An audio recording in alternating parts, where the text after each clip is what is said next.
Halo, kami dari kelompok 8, ada saya, Nabila Zartushifa, ada Putri, ada Rio, dan ada Lionel.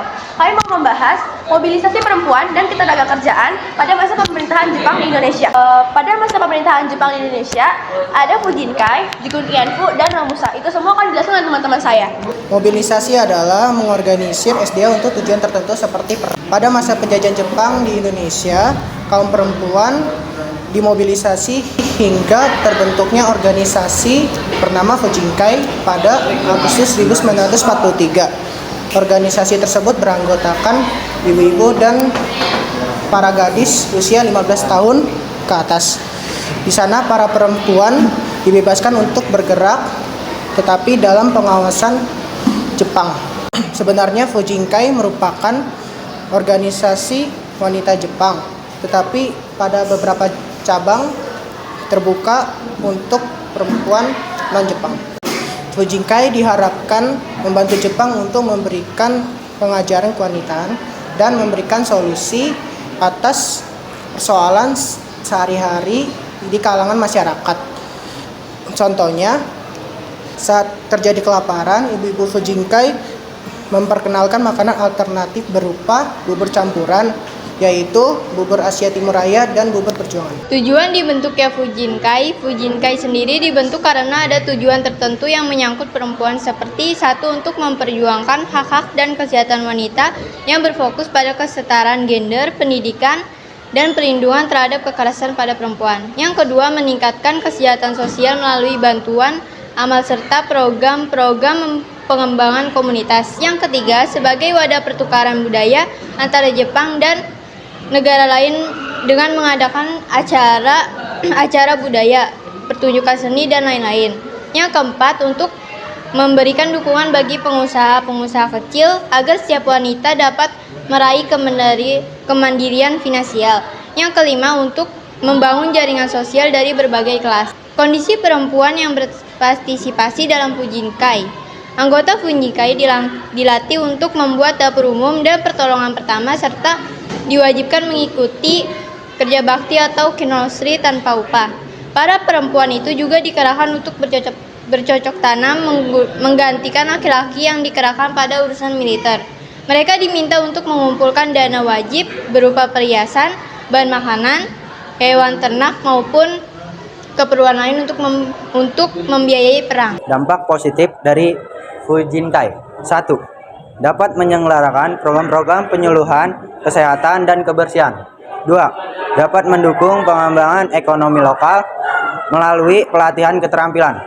3. Dapat mendukung pertukaran pelajar untuk memperluas pemahaman antar kedua negara. Dampak negatif dari Fujinkai. Yang pertama, dasarnya Fujinkai dibentuk hanya untuk kepentingan Jepang sendiri tanpa memikirkan HAM. Jepang hanya menggunakan tenaga perempuan sebagai garis belakang untuk membantu dan merawat korban perangnya.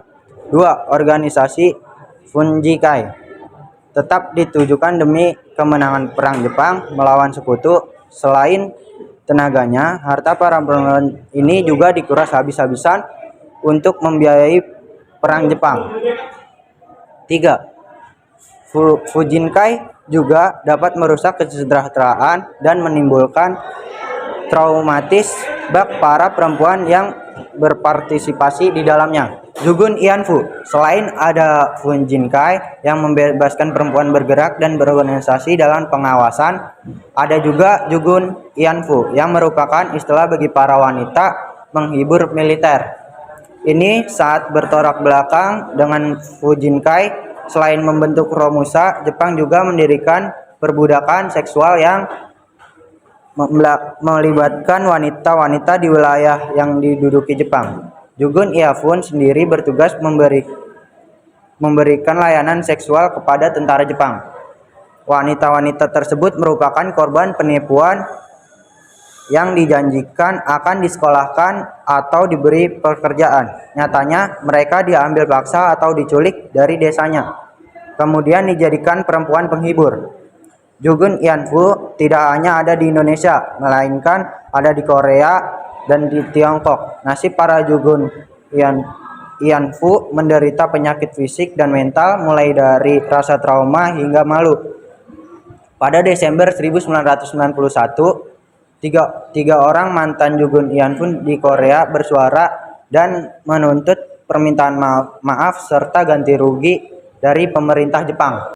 Adapun beberapa faktor yang mempengaruhi nasib Jugun Ianfu di Indonesia. Yang pertama ada sering mengalami stigma dan diskriminasi dari masyarakat, bahkan dari keluarga mereka sendiri. Seringkali dianggap sebagai pahlawan pengkhianat dan dituduh sebagai wanita yang tidak baik tanpa melihat bahwa mereka adalah korban paksaan. Yang kedua, ada pemerintah tidak memfasilitasi dukungan untuk mantan Jugun Ianfu untuk mendapatkan pengakuan dan rehabilitasi atau kompensasi atas pengalaman mereka. Hal ini menyebabkan kemiskinan dan kesengsaraan. Yang ketiga ada mantan Jugun Ianfu seringkali mengalami trauma yang cukup dalam, namun tidak ada layanan kesehatan yang memadai untuk mengatasi trauma mereka. Seperti yang sudah disebutkan di atas, Jepang membentuk Romusa yang sama menderitanya dengan Jugun Ianfu. Secara harfiah, Romusa berarti prajurit pekerja. Meskipun dalam kenyataannya, yang mereka lakukan adalah kerja paksa.